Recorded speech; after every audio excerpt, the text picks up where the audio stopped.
Hello dear chess friends and welcome to our new video. Now I would rather want to show you some game from recently finished European Clubs Club Cup, which was held in Struga in Northern Macedonia. In the match, the best Macedonian club, Alkaloid and former European champion, played against Lund's ASK. On the board, number 5, Alexandr Predke with white pieces met Isak Storme, who led black pieces. And very interesting is the moment Alexandr Predke decided to delay his castling in order to launch strong attack on opponent king using his h-file and h-pawn actually to open that h-file. Let's start now with the game. You'll see what happened. After d4, knight f6 was played and c4 e6. Well, initial moves were normal, knight c3, bishop b4 and e3. After e3, black decided to go for short castling and bishop d3, where black has two common moves, this d5 and c5, or maybe delaying strike with b6. Black decided to play c5. Of course, point of all Indian openings, of all Indian defenses, is to castle instantly, allowing opponent to build strong or relatively strong pawn center and then to crush that pawn center with pawn strikes. Okay, knight ge2 supporting knight and the pawn same time, and black went for move d5. Idea of d5 is to finish development smoothly and definitely to crush white pawn center. C takes, and c takes, all that is very well known. E takes, and black decided to play against white isolated pawn on d4 by taking knight d5 and a3, putting some dilemma in front of black to keep the bishop or to take it, or to take the knight on c3.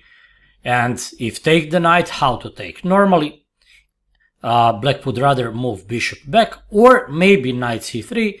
I think in that moment taking with the bishop on c3 would not be good, because that will just help white to strengthen his pawn center, to put support to pawn d4, and after castling to organize maybe dangerous attack with that so-called Horvitz bishops on opponent king. Well, after a3, matter of style to take with knight or move bishop back, black decided to move his bishop back, bishop e7. And bishop c2, bishop goes to the so-called ambush. Maybe it can go to b3, but of course main idea is to put queen d3, setting strong battery on that diagonal. Now black goes back, and that is already dubious decision. Knight wastes his time, knight d5 and knight f6, that cannot be good. Black should just ignore white threat, and after that and queen d3, g6, now h4 I think would not be so dangerous, because after that black has enough counterplay due to amazing move e5. That is amazing move, amazing response, which gives black immediately some initiative after possible move bishop f5. White would be practically forced to retreat the queen, avoiding that threat, playing queen g3 with idea to play maybe h5, queen h2. Sorry, queen h2 of course. But after e takes d, there is double edge position with mutual chances. After knight f6, white has enough time to organize whatever he wants, and that is bishop g5, attacking the knight which covers h7 spot. g6, rook d1, and key moment in the game. Looks strange, but b6 is terrible mistake. Here there is some forest line, proving that black still is not in huge problems, but he must play extremely precisely in that moment. e5 should be played. And there is some forest line giving white edge. For instance, d takes e, queen d3, rook takes, knight g4. Here, knight e5 won't be good, because after rook e3, you can check that black definitely loses some material. Okay, knight g4, bishop e7, knight e7, f4, and here bishop f5. White must retreat with a rook, taking, knight e3, but now after rook d2, black must not take, because after king f2, knight h4, rook d7, white will once again get material back. White will once again get extra material, to be precise. After knight moves, pawn b7 will fall, and white will be pawn up with winning position. Extra pawn with no weaknesses, no compensation for black, that is winning for white. So what you do? After bishop f5, rook d2, black has some possibility. After rook a8 to go for some compensation, where after g3 white keeps some edge. Well, after knight c4, let me show you.